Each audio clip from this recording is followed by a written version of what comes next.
Hello and welcome to Black Nouveau. I'm James Causey in for Earl Arms on this special edition. Many of us learned about the 13th, 14th, and 15th Amendments to the U.S. Constitution in school. The so-called Reconstruction Amendments that guarantee freedom and citizenship to newly freed slaves at the end of the Civil War. But they aren't just words written centuries ago. They continue to shape who is considered a citizen, who has a voice, and what freedoms really mean in the United States. Tonight, we will talk about why those amendments matter, now more than ever. Joining us are Professor Kaylee Murray, Professor of Law at Marquette University, and Dr. Robert S. Smith, Director of Urban Research, and the Harry G. John Professor of History, also from Marquette University. Welcome to Black Nouveau. Thank you for having me. Let's get this started. First question. Why should African Americans care about the 13th, 14th, and 15th Amendment right now? You know, the historical trajectory of those three amendments cannot be overstated in their significance. They are remarkably important for this fundamental notion of a racial democracy, you know, and that long-standing trajectory stemming from the Reconstruction era until today has the reverberations of why they're important. One, the ending and abolishing of slavery, race-based slavery. You know, in these particular political times, that's critical. Due process, equal protection, fundamental rights of citizenship.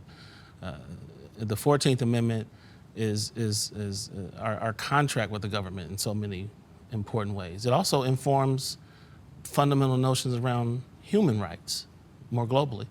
And then, of course, the 15th Amendment and its statement around voting and how voting cannot be abridged, or what can't be allowed in terms of abridging voting rights around race. That's obviously still very central. If, as the quote goes, if it wasn't so important, why is there so much work being done to undo our voting rights? And so those three provisions of the Constitution, those three amendments are critical today because of the centrality of these fundamental notions of democracy and citizenship, but they also greatly inform Black freedom struggles. And I know that we'll get to some of that. Professor Murray? I just wanted to say it's the second founding, right? That when we look at the Reconstruction Amendments, the 13th, 14th, and 15th Amendment, there's two sort of foundational moments in American constitutional history. And the first is obviously the Constitution of 1789, but in many ways it was a limited constitution. And the 13th, 14th, and 15th Amendment are the amendments of the second founding. It is the foundation for a multiracial, multicultural America. Yeah. If this is for you, Professor Murray, if it's so important, why don't we talk about it more in school? I think there's sort of two big reasons. I mean, the first is a story of failure, right? I think Americans are an optimistic people, and the story of Reconstruction is a story in which we failed, in which the promise of the Civil War and the emancipation of free Black people was squandered through political violence and sort of a wanton destruction of opportunity.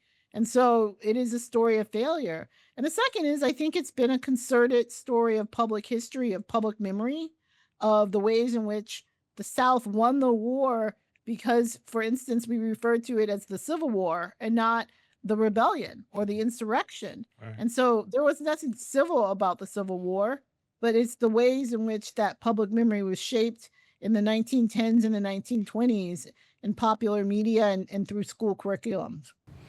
And if I can add too, the story of Reconstruction is very complicated. It's not a neat story. It doesn't get packaged easily, you know. And as Professor Murray highlights, you know, it is a story of failure. But there's also brilliance and promise woven into that story that then results in the vicious violence of the era and those kinds of outcomes. But there's also some brilliance about it and about the moment in the era that's hard to fully appreciate.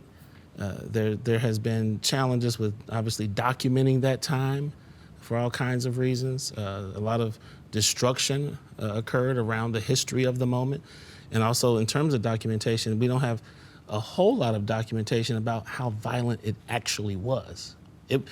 What we do know is indeed it was the most violent period outside of a war domestically. And it was even more violent than that. So, but let's talk a little bit about Juneteenth. And Juneteenth celebrates freedom.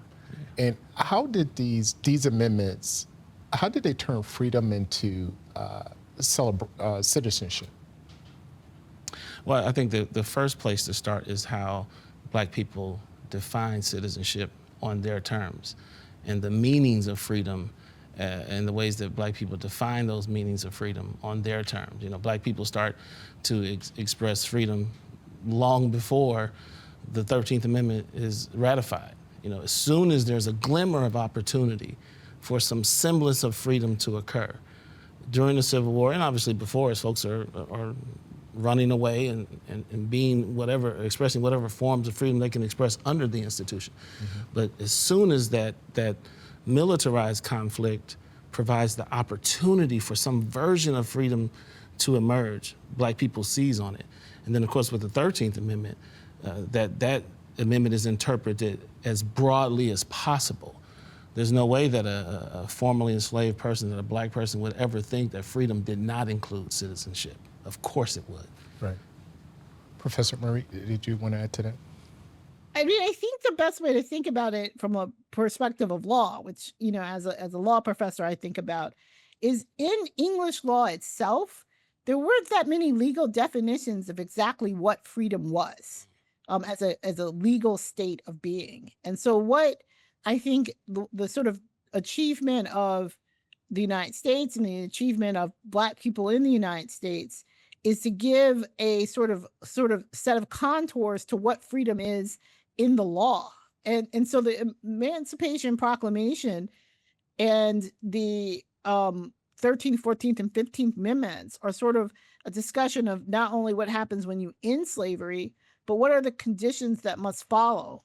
And the condition that I think is so fundamental in the 14th is that it's not enough to end slavery. You have to create conditions of equality in order for people to be full members of a society. And James, you see, as Professor Murray highlights, even in the 1870s and 1880s and 1890s, Black people are turning to the law to make sure that those constitutional amendments mean and provide what they are intended to mean and provide. You know, and so we see this rich legal history in those decades where Black people are saying within the federal courts, hey, this is supposed to mean something. And we're experiencing this at the local and state level, and our federal government has to say and do something about this. Well, we know that the 13th Amendment ended slavery, but what are we missing about that amendment? There must be something that we're missing from that amendment. What do people misunderstand about that? I mean, I think there's two things that people misunderstand. The first is that the legal condition of freedom in the United States really begins to emerge in the colonial era. I've been looking at this in my own work, but it appears the first manumission statute came about in 1752. Mm-hmm. And we were thinking about conditions of freedom in state constitutions after the American Revolution.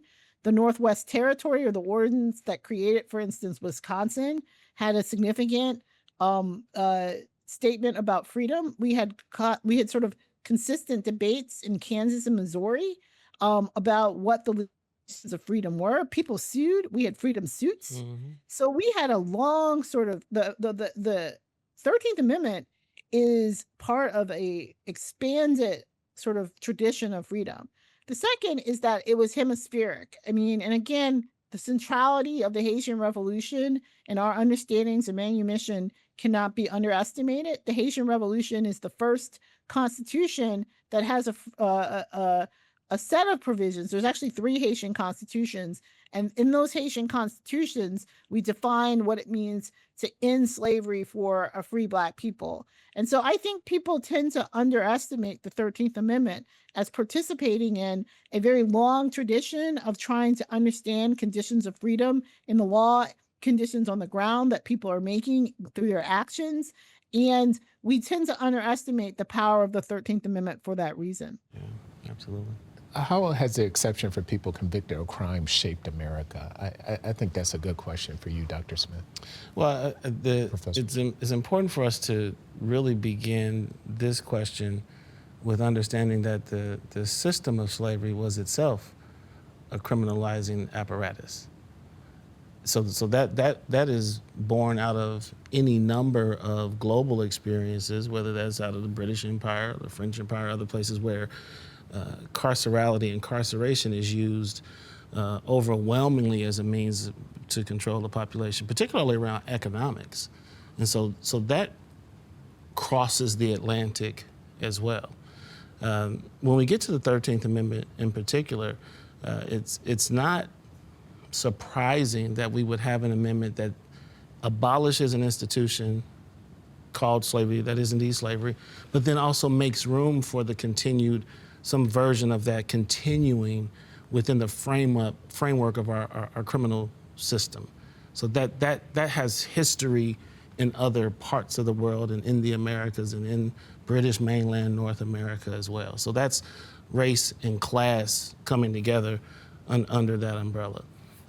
As we look into the immediate post-1865 era, we certainly see a system emerging where folks who are recently emancipated then are facing a criminalizing apparatus that's looking to control their bodies, control their labor, control their mobility, to reinstate a system that looks a lot like slavery, with states being at the helm and at the control and not necessarily an individual slave owner. So states become the if you will, the masters of formerly enslaved people through a criminalizing apparatus that's fundamentally based on controlling the most basic functions that human beings would undergo: mobility, reconnecting with family, choosing to work when you want to work, exercising your own forms of independence. In the immediate post-1865 era,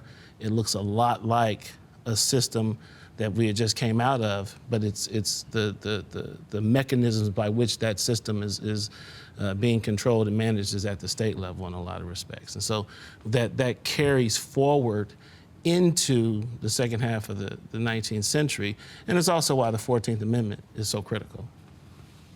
Yeah, that's very interesting. But I'm thinking this through, and when I hear you say that, why didn't the government do more to protect Black bodies? When you really think about it, it's almost like, okay, slavery is abolished, but now what? I mean, it just seemed like it was a disconnect there. Well, this is, I think, heading back to our earlier questions around why Reconstruction is taught or not taught in its fullest. It is indeed complicated. In fact, the South was militarized in the years after the Civil War. We don't like to talk about that. And the reason it was militarized is because the former Confederates remained Confederates. They didn't give up the cause of the Confederacy just because the war ended. That politicized violence, the violence of the Reconstruction era, was in many respects a continuation of the same militarized violence during the Civil War.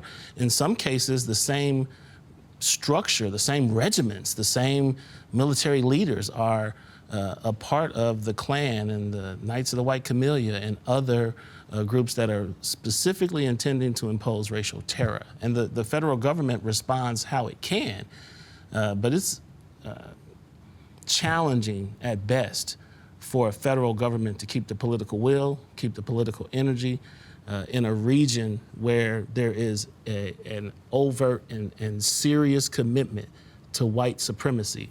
And that's their words, not mine. Mm-hmm. Professor? I mean, I think it's important to understand that from, say, 1865, April 1865 until about 1868, it was unclear what the status of the Confederate states would be entering into the United States and under what conditions the Confederate states would re-enter into the Union. And part of the impeachment of Andrew Johnson, was a conflict over this.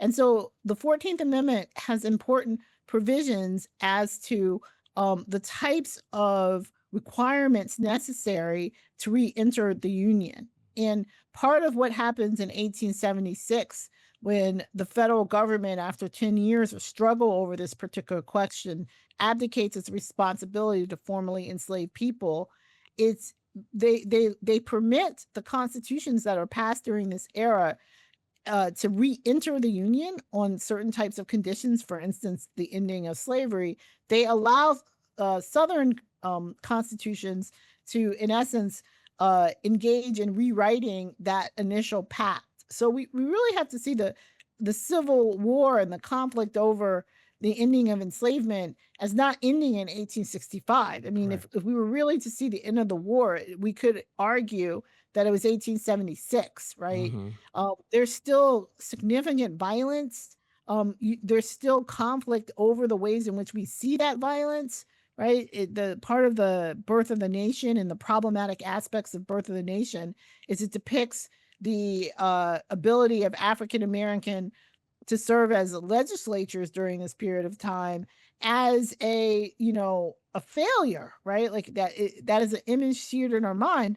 But you have to look at the people who are serving in state legislatures and serving in Congress during that 1866 to 1876 as heroes. I mean, they were facing an enormous political violence. Their families faced political violence for their service in these types of state legislatures. So I really think, I think Dr. Smith and I are both emphasizing like the sheer violence of that moment and the ways in which, in many respects, the federal government attempted to intervene in ways that we would think of as fairly radical now. Right. And I always tell people, the question I ask them when they think about the period of Reconstruction, I ask everybody to say, do you think that Ulysses Grant was a bad president?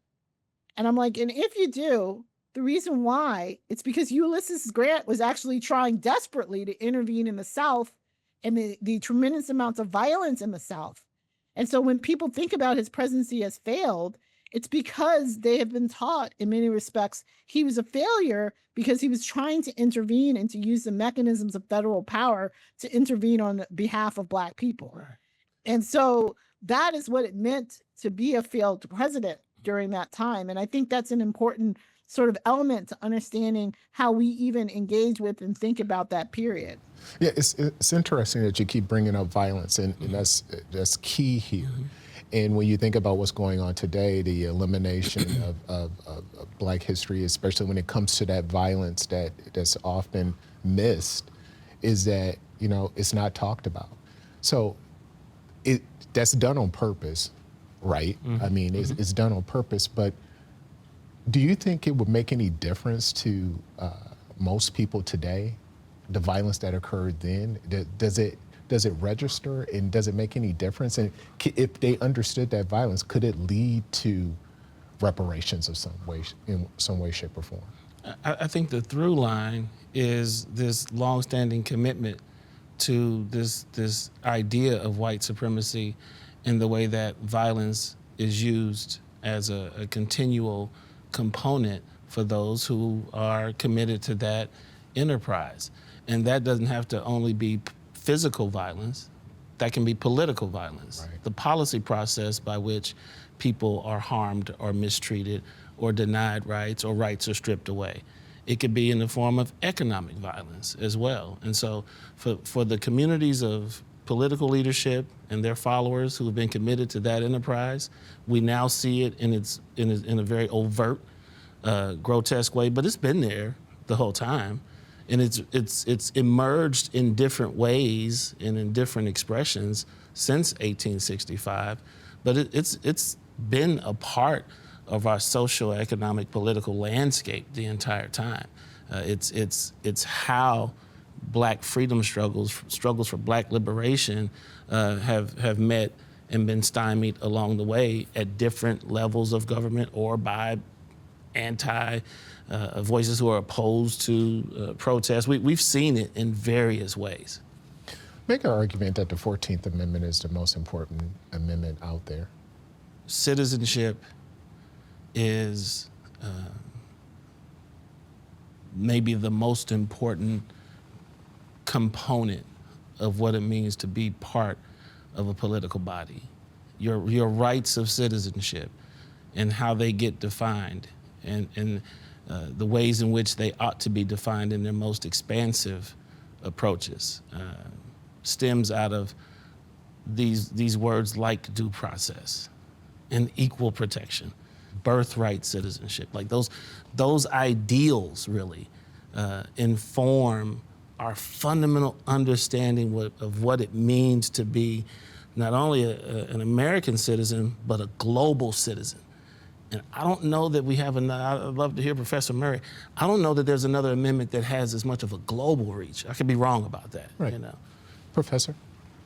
Well, I think so. This is an interesting question to me because I'm a 13th Amendment scholar. So I tend to rep the 13th Amendment. And I think the way I see it is it's actually a triad. It is the 13th, 14th, and 15th Sure. Amendment Yeah. that are the center of the second founding. I think what the 14th Amendment, what makes it a global and an important amendment is that previous manumissions had not done a very good job of guaranteeing equality for Black citizens. So if we see emancipation as occurring in South America, Central America, and North America, what would happen is we would emancipate slaves, and there would be a second order discussion about whether or not they could be political citizens. And what the 14th Amendment does for us all is to say that formerly enslaved people in the United States, when they are freed, they're going to be equal. Now, this was not a question that was answered very well in the emancipations that, for instance, we see in Brazil or in Cuba or Puerto Rico, is that people were freed, but they weren't freed on an equal basis. And that is what makes the 14th Amendment such a profound amendment. And then the other thing that the 15th Amendment adds to that discussion is that it makes voting a right and not a privilege. Right. And that serves as a model for how we think about voting going forward, for instance, in debates related to the 19th Amendment. And so it's a really important set of amendments that speak to each other, and they speak to each other in ways that are important for us all to understand in terms of, as Rob notes, the 14th Amendment, this question of what makes people equal, and that modern political democracies should be concerned with that question. That's what the 14th Amendment profoundly raises.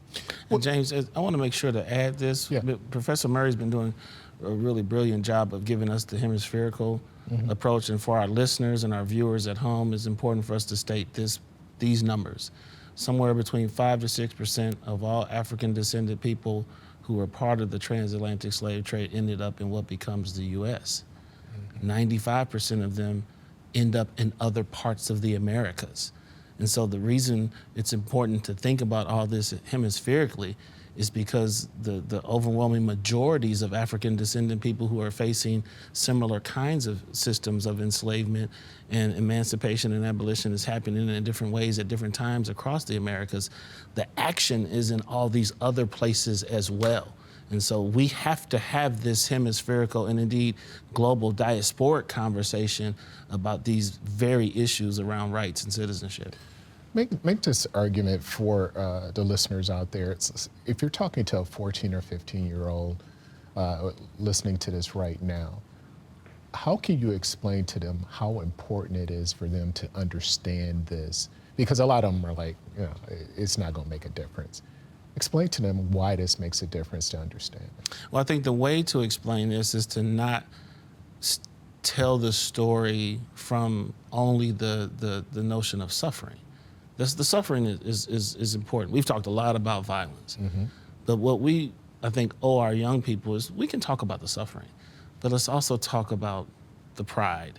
Let's also talk about the love. Let's also talk about family.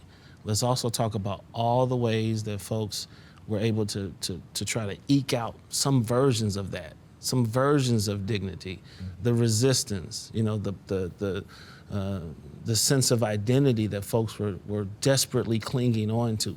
Those stories are equally as important, And I think if we're going to talk to our young people about 13th, 14th, 15th Amendment, institution of slavery, we have to also make sure they understand all this other power and brilliance that comes out of that experience that continues for generations and generations. Because as a young person, you don't want to hear only that you were in that destitute situation. One of the things that I'm always, when I talk about the 13th, 14th, and 15th Amendment, is that I talk about the fact that there's two ways in which it's so important for Black Americans to be proud of what they did. The first way is that Black Americans always understood the struggle to be a struggle for all people of all color. And I think, if I had to guide a young person to read anything right now, I'd read Ketanji Brown Jackson's her concurrence in the birthright citizenship case, where she walks through the ways that African American citizens said, when we are free, everybody's free. Right. And that was not a message that would, and we see very important statements, for instance, of Black solidarity with Asian Americans in their struggle to be understood as citizens in the 1870s and 1880s. And so that's a tremendous political achievement for Black Americans. And the second thing I would say is something that Rob pointed out, is that Black Americans built a unique political identity through struggle and through emancipatory struggle that shaped American popular culture in ways that are profound and serve as an example for the rest of the world. Our music, our culture, was shot through with political messages that were used by other Black and diasporic communities all over the world, including in Africa in its own colonization struggle. Yeah. Well, I appreciate that. And that includes styles of protest and using the law and like that. It reverberates in brilliant ways. Well, thank you both for joining us. This is a great conversation. And that wraps up this special edition of Black Nouveau. For the Black Nouveau team, I'm James Causey, reminding you to check us out across all our digital platforms. Have a great evening.